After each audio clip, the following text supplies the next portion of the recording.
अरे वो मत पूछिए, हमारे मुख्यमंत्री जी बास्केटबॉल खेल रहे थे, बॉल कहाँ गई उन्हें नहीं पता। ये संत करवा रहे हैं। अगर संत ऐसा काम करवाएगा तो बताओ भारत देश कहाँ जाएगा। वो अपना वो संत कहते हैं ना, तो अगर वो संत ये काम करवाए तो भारत देश कहाँ जाएगा बताइए। ये सब बीजेपी वालों ने लगवाए होंगे, ये बीजेपी वाले ही लगवाते हैं, बीजेपी वाले ही करते हैं और बीजेपी वाले ही शोर मचाते हैं और बीजेपी वाले ही पकड़ने की बात करेंगे। जितने भी होर्डिंग लगे होंगे सब बीजेपी वालों ने लगाए। उनसे कहो हर की पौड़ी से ऐसा पानी रोक लो, तुम रख लो सब अपना पानी, यूपी में मत पानी आने देना। ये इसलिए साजिश कर रहे हैं कि यूपी में पानी ना आए, गंगा जल रख लो, रोक लो, आप हर की पौड़ी में रख लो पानी अपना। सर ये जानबूझ के कर रहे हैं। सर बंगाल का जो घटना हुआ, एक सर बंगाल का जो आईपीएक और ईडी का जो घटनाक्रम हुआ, उसके बाद कल प्रधानमंत्री मोदी जा रहे हैं 17 को बंगाल।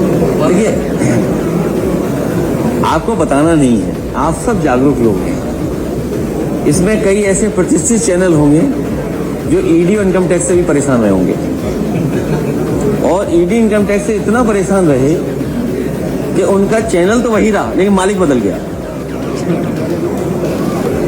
चैनल तो वही है, आप लोग तो वही होंगे, कैमरे भी वही हैं, मैं समझता हूँ काम करने वाले भी वही होंगे, लेकिन चैनल का नाम वही है, मालिक बदल गया। तो क्यों? ED CBI income tax. Maharashtra में अभी जो चुनाव आया है परिणाम, इससे पहले जो चुनाव था, कोई नेता हमें बता दो, एक नेता बताइए जिस पर ईडी सीबीआई इनकम टैक्स का आरोप ना हो या जांच ना हो रही हो, एक नेता बताइए ना। तो ये बीजेपी की पुरानी प्रैक्टिस है। हमारे यहाँ जैसे जो पार्टी है उसमें कई सहयोगी संगठन हैं, महिला विंग, यूथ विंग, मजदूर सभा, शिक्षक सभा, बीजेपी पे है। भारतीय जनता पार्टी, ईडी सभा, सीबीआई सभा, इनकम टैक्स सभा, पुलिस सभा, एसटीएफ सभा, और क्या बताएं आपको, प्रेस सभा, ईवीएम सभा, ईवीएम नहीं हुआ, इलेक्शन कमीशन। आप बताइए, इलेक्शन कमीशन से याद आया, अच्छा आप लोग तो यूपी को दूर से देख रहे हैं, आपको अच्छा लगता हो कोई संत है और उस तरह का पहनावा है। आप बताइए, एक ही बीएलओ ने वोट गिने हैं, एक ही बीएलओ ने वोट गिने हैं, राज्य निर्वाचन आयोग का और नेशनल जो हमारा है इलेक्शन कमीशन, उसके लिए। और डिफरेंस क्या है पता है? 4 करोड़ से ज्यादा का। अब बताओ, इलेक्शन कमीशन आंख बंद करके बैठा है कि कान बंद कर करके बैठा है, या इलेक्शन कमीशन को कौन चला रहा है? एक ही बीएलओ ने वोट गिने हैं, एसआईआर किया है, राज्य निर्वाचन आयोग और नेशनल जो हमारा है इलेक्शन कमीशन, उनका जो डिफरेंस आ रहा है वोटर लिस्ट में, वो 4 करोड़ का आ रहा है, बताइए आप।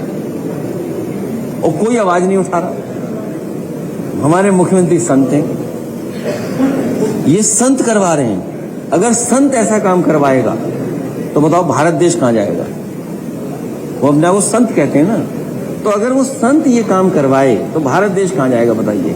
4 करोड़ की हेरा फेरी, और इसका जवाब नहीं दे रहे हैं अभी तक, कोई जवाब नहीं उनके पास। 4 करोड़ वोट कैसे फर्जी बन गए, या असली हैं या नकली हैं, और आधार से नहीं जोड़ रहे हैं। हम सुप्रीम कोर्ट जाएंगे, हम अपनी लीगल टीम को कहेंगे कि सुप्रीम कोर्ट का दरवाजा खटखटाएं, जिससे ये बात साफ हो जाए कि राज्य निर्वाचन आयोग की वोटर लिस्ट ठीक है कि हमारे जो भारत का निर्वाचन आयोग है उसकी वोटर लिस्ट ठीक है। क्योंकि एसआईआर में ये घोटाला करना चाहते हैं, जैसे इन्होंने कफ सिरप में घोटाला किया, नोटबंदी में घोटाला किया, जीएसटी में घोटाला किया, मां गंगा को साफ नहीं किया, और क्या बताएं फिर आपको। बीजेपी को हेरिटेज समझ में नहीं आती है, बीजेपी को हेरिटेज नहीं समझ में आती है, और हर इतिहास मिटाना चाहते हैं।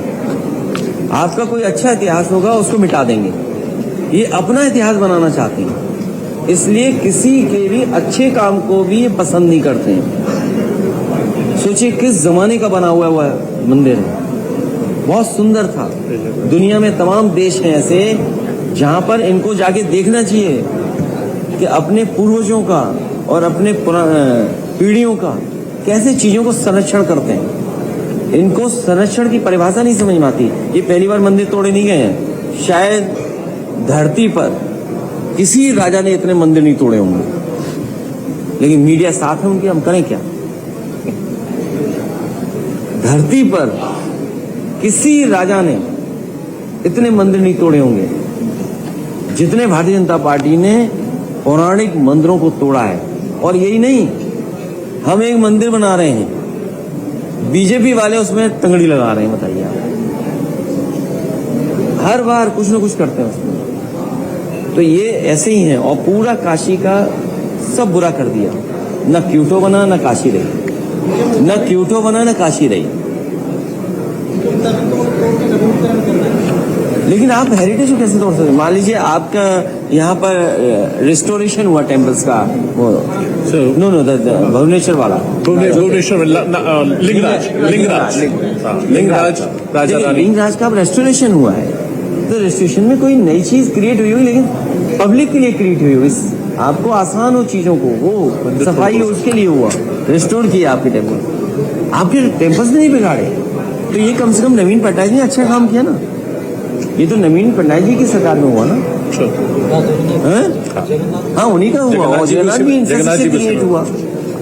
तो ये वो लोग हैं जो तोड़ देना चाहते हैं हर चीज को, क्योंकि इन्हें तोड़ने में लाभ है। क्योंकि फिर तोड़ देंगे तो फिर किसी को ठेका देंगे, जब ठेका देंगे तो उसका एस्टिमेट डबल बनवाएंगे तो अपने लोगों को मुनाफा कमाएंगे।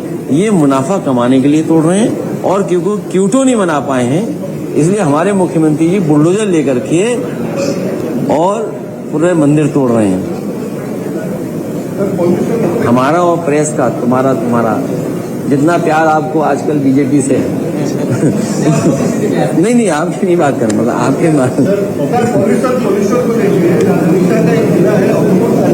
सबसे ज्यादा पॉल्यूशन है इंडिया में, लेकिन यहाँ का गवर्नमेंट मोटरसाइकिल लाइन में लगा के रखा है। एयर पॉल्यूशन है, डस्ट होगा परमानेंट, इंडस्ट्रियल है।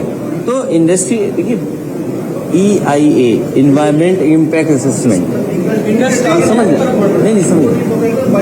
देखिए, इसका मतलब ये है कि अगर आम जनता को परेशान कर रहे हैं पॉल्यूशन को लेकर के, तो जितनी भी इंडस्ट्री लगी होगी उन्होंने EIA इन्वायरमेंट इम्पैक्ट असेसमेंट किया होगा कि हमारी इंडस्ट्री लगने से ये पॉल्यूशन होगा, एयर पॉल्यूशन होगा, वाटर पॉल्यूशन होगा।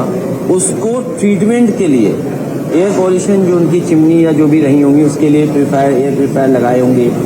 सच्चाई ये होगी कि जो पॉल्यूशन बोर्ड यहाँ का होगा उसकी मिली भगत होगी इंडस्ट्रियल हाउसेस से। इसकी वजह से मोटरसाइकिल और आम जनता को परेशान किया। पॉल्यूशन कर रहे हैं वो, लेकिन जनता को परेशान कर रहे हैं।